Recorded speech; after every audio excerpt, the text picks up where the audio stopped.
Happy Sunday everyone! Masaya po ako na i-welcome kayo sa isa na namang inspiring, informative at exciting na talakayan hatid sa inyo ng The Author's Voice. Ako po ang inyong book writing coach at host, Sha Nasino. At ngayong linggo po na ito ay napaka-exciting kasi for the very first time, we're doing The Author's Voice in Singapore. Hulaan niyo po kung nasaan ako sa Singapore. Kung kayo po ay nanonood via Facebook, paki-comment lang po sa Facebook ngayon. Papakita ko lang po sa inyo yung place. Ayan. So, nandito po ako ngayon sa Universal Studios Singapore. Nagpunta po ako dito sa Singapore kasi birthday ng isang kaibigan ko na Singaporean. He's a good friend from the Toastmasters community. At sinabi ko po sa inyo kanina na napaka-exciting ng The Author's Voice ngayon kasi yun nga po, for the first time, dito siya sa Singapore gagawin. And later on po, meron akong ipapakita sa inyo na very special video. It will teach you the 5-step process on how you can write your book.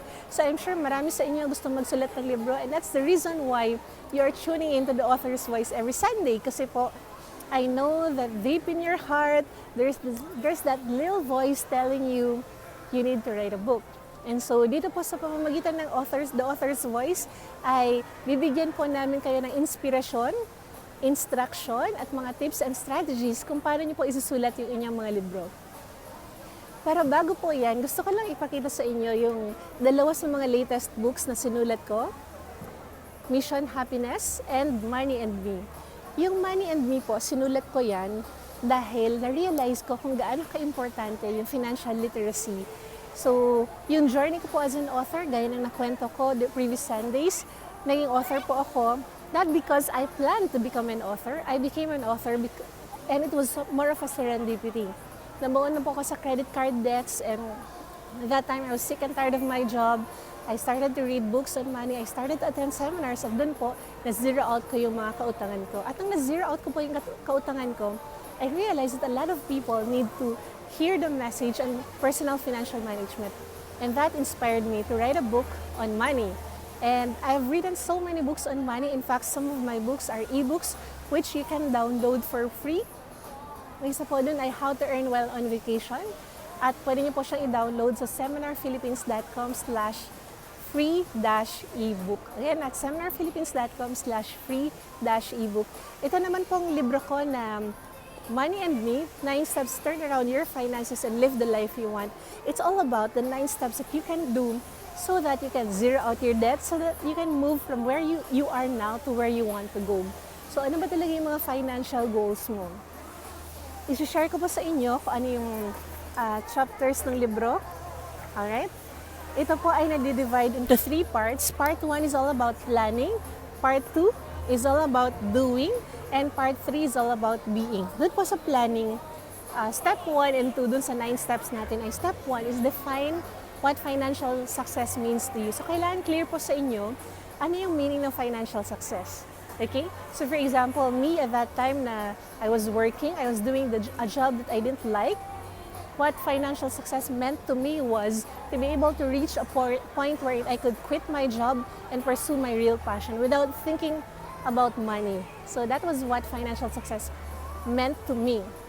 So in your case, what does it mean to you to be financially successful? Okay, kailangan po clear sa inyo yun. Alright? Tip number 2 is define your big why. Bakit mo ba gustong maging financially successful? Perhaps because in the past, tinry mong mangutang at hindi ka pinautang or pinahiya ka. Diba? So masakit yun sa loob mo. Or perhaps you want to give a better future for your family. So those can be your big whys on why you want to succeed in your finances. And part 2 na tayo is all about doing. So step number 3 is it's very important to live within your means. And very quickly, i-run through ko lang kayo sa chapters ng libro. Chapter 4 is all about accumulating assets and eliminating liabilities. Maraming tao sinasabi nila na yung kotse daw ay asset. Totoo ba yun? Well, according to Robert Kiyosaki, an asset is anything that puts money into your pocket. And a liability is anything that takes money out of your pocket. So, it's up to you. Do you think a car is an asset or is it a liability? Alright, next is the zero out credit card debts. Kasi po yung credit card debts, imagine 42% interest annually. So even if you're saving at the rate of 3% annually, you are draining money at a much faster rate. Alright? And in chapter 6, it's all about saving and investing. Chapter 7, increase your earning ability. Chapter 8, invest in your financial education. And chapter 9, understand the real purpose of money. So basically, yun po yung laman ng aking libro na Money and Me. At masaya po ako na kung makikita niyo po yung review dyan by Bo Sanchez, alright? And my other mentors also wrote reviews for the book. If you can see, si Edward Lee, Tony Meloto, Dean Pax Lapid, Larry Gamboa, and Edric Mendoza. So, nagsulat din po sila ng blurb or review sa libro ko na Money and Me. If you want to get copies of Money and Me, available po siya sa lahat ng national bookstores all over the Philippines. Or kung gusto niyo po mag-order online, pinagtitinginan ako ng mga tao dito, but it's okay. Kung gusto niyo po mag-order online, punta lang po kayo sa seminarphilippines.com/mm. Alright, so that's it for Money and Me. At ang next po na libro na i-review natin ay ang Mission Happiness.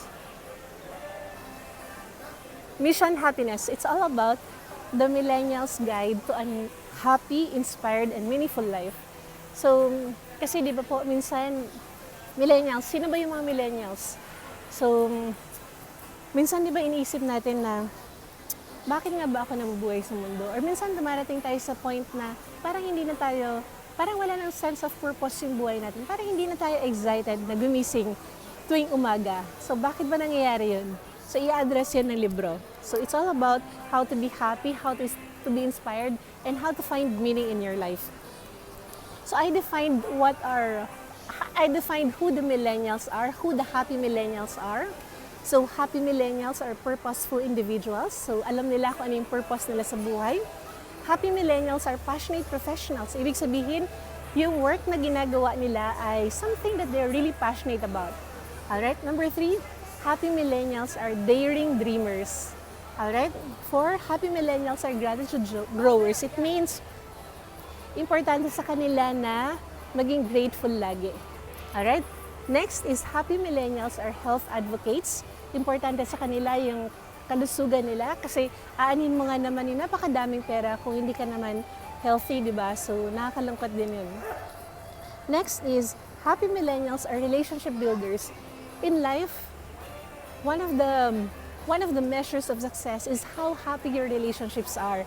So, in this book, I shared with you tips and strategies on how to improve or nurture your relationships with the most important people in your life. Next is, happy millennials are lifelong learners. So kailangan lagi tayong we keep on learning, we keep on growing ourselves. And next is, happy millennials are smart money stewards. Ibig sabihin, marunong tayo mag-alaga ng kaperahan natin. And lastly, happy millennials are humble servants.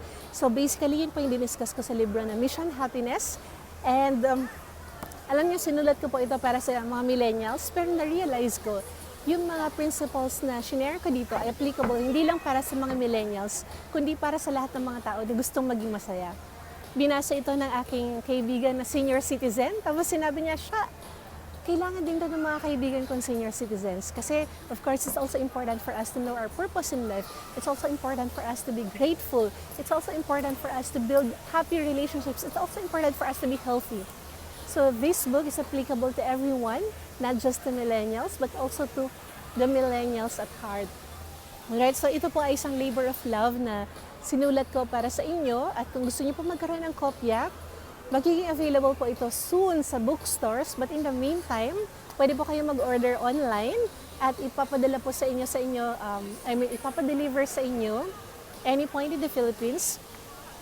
Just go to seminarphilippines.com/MH. Again, that's seminarphilippines.com/MH. So, yun po ang talakayan natin sa loob ng 10 minuto. At masaya po ako na ipakita naman na sa inyo yung 5-step process on how you can write a book. I created this video, my team and I created this video just for you. So, watch for the video, and after that, you will hear from another host, Dennis, and he will also share something about book writing. Okay? So again, ako po ang inyong book writing coach at host, Sha Nasino. live from Singapore. So I just want to show you the place. Singapore. Okay, tingnan natin yung Universal Studios.